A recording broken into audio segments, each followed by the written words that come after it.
Hey everyone, welcome back. Thanks for joining us. Today we've got a brand new story to share with you. So let's begin. My name is Howard Trembith, and I am in the midst of the most profound transformation of my life. I deliberately delayed marriage until I had firmly established my career. Lilith, my first and only wife, was born just a month after me. Earlier this year, we both celebrated our 50th birthdays. When we married, we had nothing significant to protect, so no prenuptial agreements were ever considered. For the past 21 years, Lilith and I have lived in this house. We moved in a year after our wedding and brought our firstborn home just 2 months after settling in. Our second child followed 2 years later. Both of them are now off at college, and recently, I managed to persuade Lilith that we should move to a gated community for couples aged 50 and over. Once we secured a buyer for our house, we placed a contract and put down a few thousand in earnest money to hold our new home.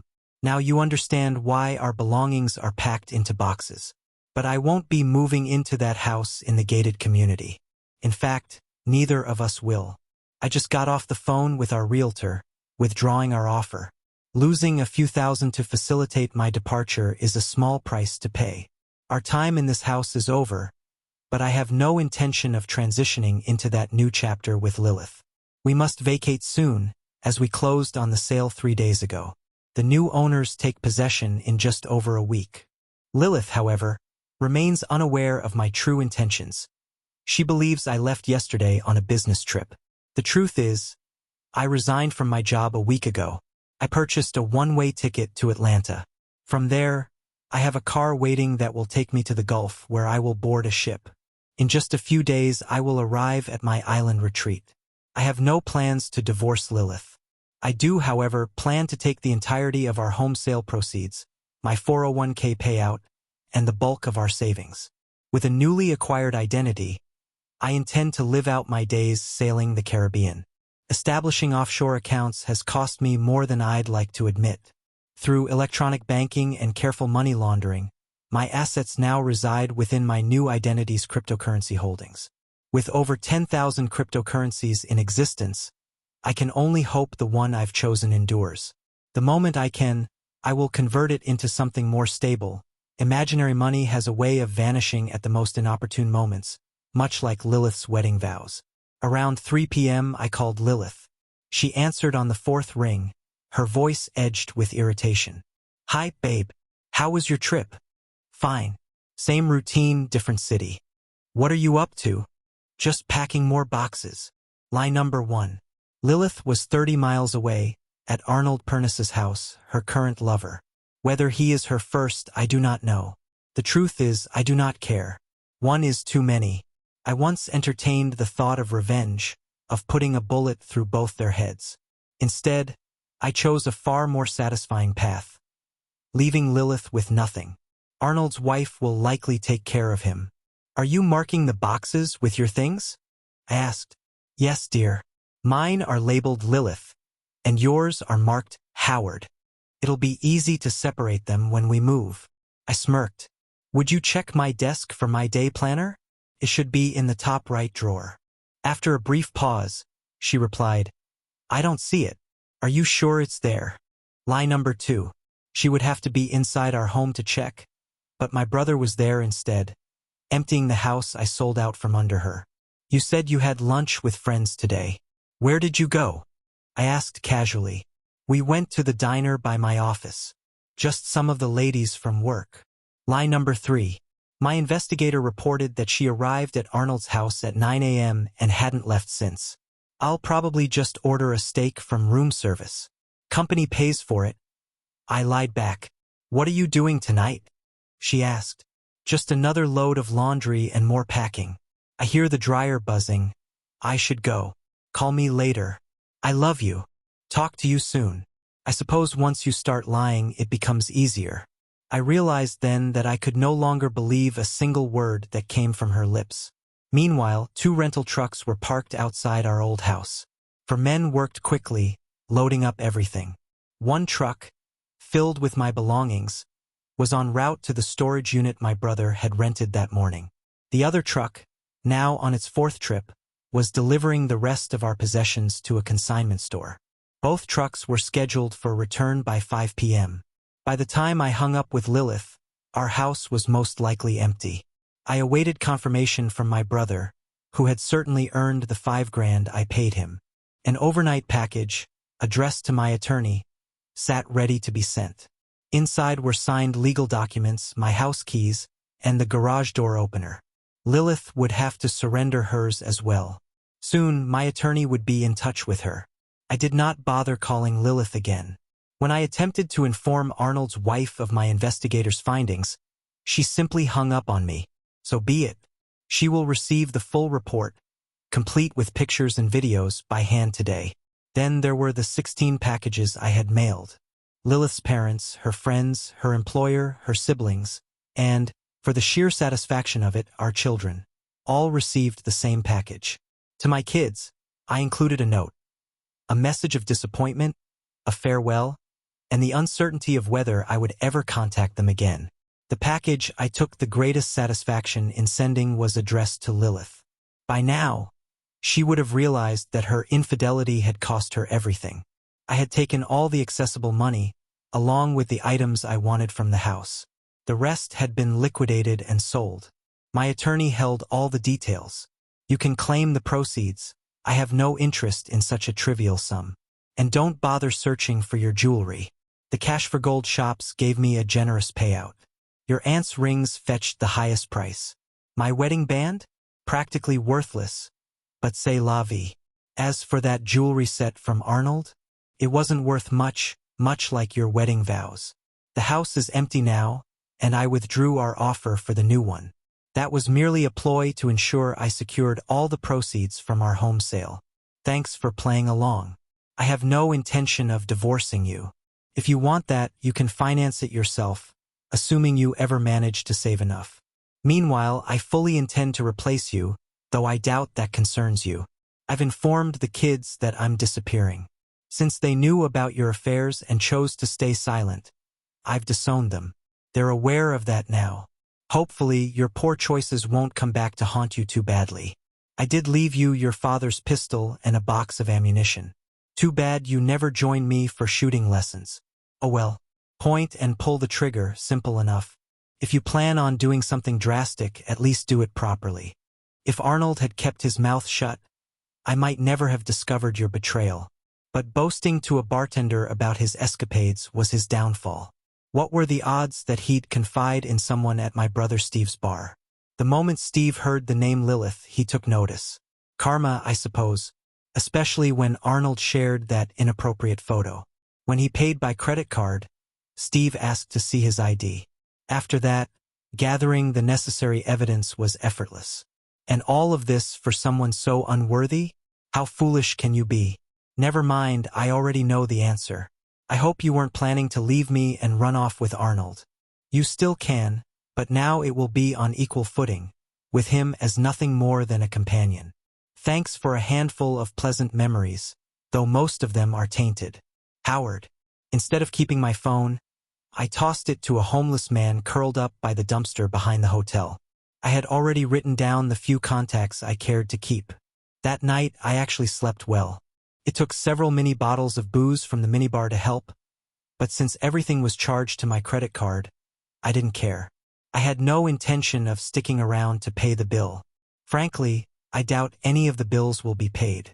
Lilith has been a housewife for 22 years. She stopped working when she got pregnant shortly after we married. My income was more than sufficient, so she never had to return to the workforce. Too much idle time after the kids left for college proved to be her undoing. My investigator couldn't determine exactly how long Lilith and Arnold had been involved or how they met. But what he did uncover was more damning. Both of my kids had met him.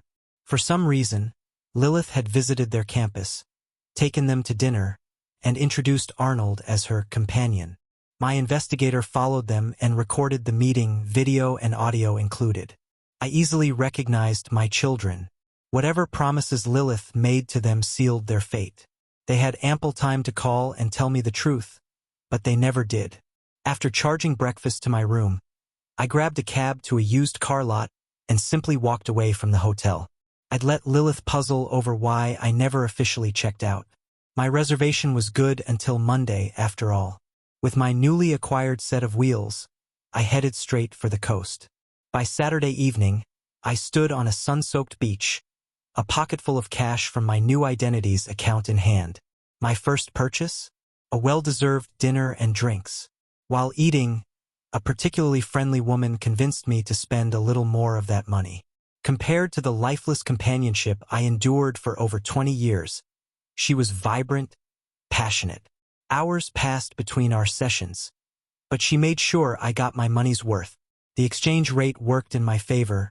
I could afford this lifestyle every night if I chose. And for now, I did. To secure my new identity further, I bought a laptop and a new phone. Creating fresh email accounts, I ensured no one could trace me back to my former life. I also set up a VoIP phone number and checked in with Steve. He said Lilith had called him, only to hang up when he teased her about Arnold. Lilith's perspective. At least Howard left me the gun. In my current state, I lie awake at night wondering if I should use it. At the time, I was drunk on attention. I never realized it was all a game, Arnold's game. I was nothing more than his plaything. If someone had told me a year ago that I would have an affair, I would have laughed in their face. Me? No way in hell. But I was ripe for the taking.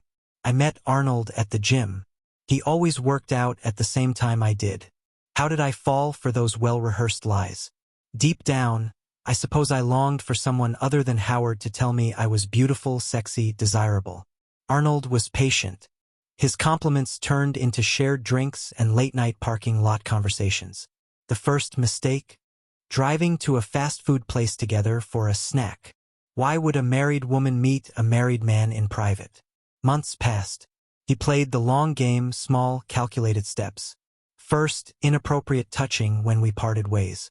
Then, the thoughts of Arnold creeping into my mind during intimate moments with Howard. That was the bridge to full betrayal. I had already crossed it in my mind, so the physical act felt inevitable. Hearing how amazing I was only fueled my downfall. Eventually, we started meeting at his summer house once a week.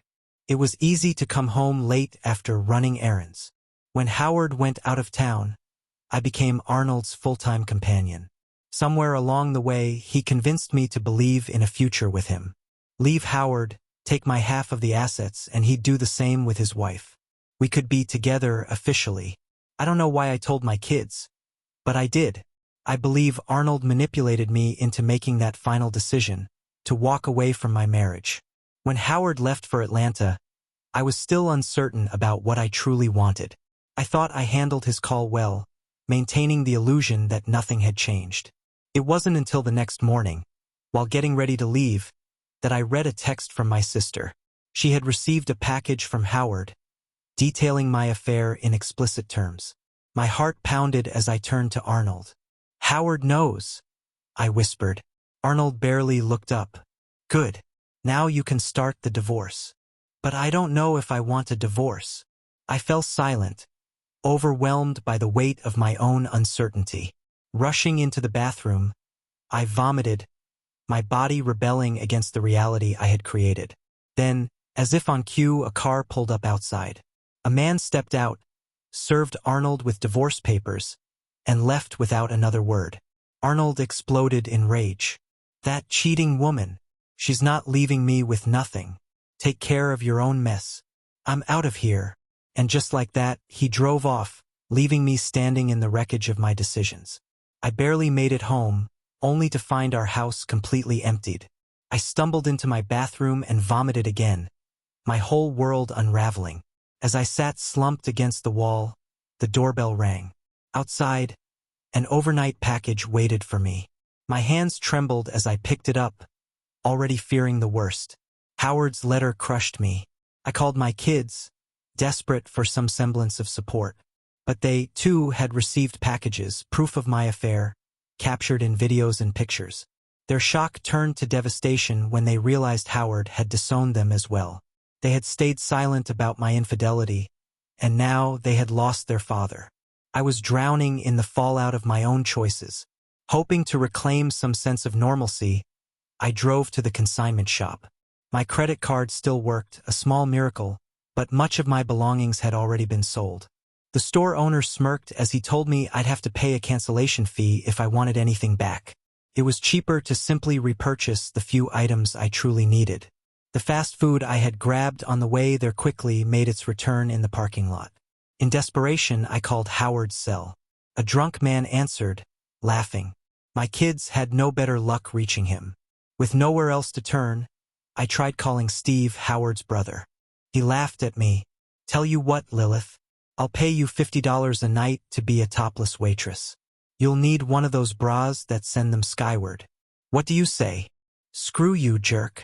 Don't say I didn't offer to help. Speaking of relationships, I heard yours was given up to someone other than your husband. I hung up, humiliated.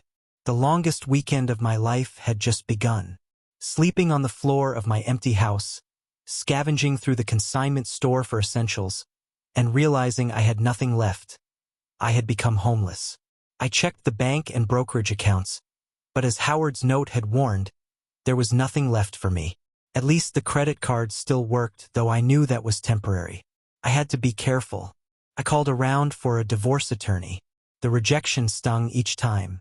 I didn't have enough money for a retainer, and not a single lawyer was willing to take my case on contingency. Then Arnold called. I have nowhere to stay, he admitted. I laughed bitterly. How about we share our misery? I gave him my motel address and left the door ajar. Then I sat in my car, waiting. When I finally entered the room, Arnold stood there, completely naked, looking smug. I thought about what Howard had said, point and pull the trigger. I did. The shot landed between Arnold's eyes, though I had aimed for his heart. I flushed my note down the toilet and waited. When the police arrived, I told them I had returned to my room to find a naked man inside. In a panic, I fired in self-defense. Make my day laws should have protected me, but they checked my phone records. They found my call to Arnold. The evidence suggested an ambush. 2 days later, I was arrested for first-degree murder. My court-appointed attorney was painfully inexperienced. My future looked bleak. At least for now, I didn't have to worry about money or a place to stay. Prison was worse than I could have ever imagined. I was thrown into a world of violence, degradation, and unbearable humiliation. My cellmate took an immediate dislike to me, and it wasn't long before she tried to assert dominance. I fought back, stabbing her in a blind frenzy. That earned me a one-way trip to solitary confinement. Now, I wasn't just an outcast. I was a target. I might not even make it to trial. My former cellmate had made sure I knew that. I was in real danger. Even the guards saw me as an opportunity. One of them made it clear. I could either comply with his demands or starve.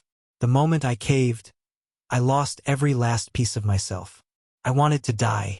Meanwhile, far away from the wreckage of my life, Howard was soaking up the sun. Hey Steve, it's Howard. What's new? You better sit down, Howard. Lilith shot and killed Arnold, then tried to commit suicide. She's in a state mental institution. Howard listened in stunned silence as Steve relayed the story. I'll talk to you later, Steve. My head is spinning. His attorney advised him to wait before making any moves. We'll confirm everything and discuss your options. But sit tight for now. Strolling along the moonlit beach, it didn't take long to find companionship for the night. The warmth of freedom wrapped around me like the tropical air. Unburdened, unshackled. A few hours of indulgence later, I retired, satisfied and untethered. Good thing I had the foresight to lock up my valuables in the room's safe. Not that it mattered much, it was money well spent. Her name? Couldn't remember. Maybe I'd recognize her if I saw her on the street. By the next afternoon, failing to find the previous night's companion, I found another. This legal arrangement suited me just fine. No attachments, no complications. For a modest sum, she provided a brief escape, a momentary distraction. It didn't take long for this to become routine. Addiction might be a strong word, but I had no intention of stopping. These encounters silenced any lingering thoughts of my past life, any remnants of the man I used to be. They say money can't buy happiness, but money can buy ice cream, and ice cream makes me happy. Seems like a contradiction, doesn't it? Same with companionship. A loving wife had been nice until she wasn't. Now, I was practically performing a humanitarian service, supporting these hardworking women in their chosen profession. 9 months had passed since my attorney assured me it was safe to return. I never did. I never would. I hadn't missed a day of indulgence since that first night. Some days, I sampled different companions from dusk till dawn. At lunchtime, they'd spot me coming, their expressions shifting with interest. Word had spread I overpaid. But in my book, generosity ensured consistency. Once, I experimented with 2 at the same time. A novelty, nothing more. Nothing ventured, nothing gained. But despite my newfound pleasures, something still gnawed at me. My children. I couldn't erase the bitterness. So, I sent them each a greeting card with a quarter taped inside. The next time you face a tough decision, I hope you find the strength and courage to do what's right. If not, here's a quarter to flip and let fate decide. Keep it. It's all I'm leaving you.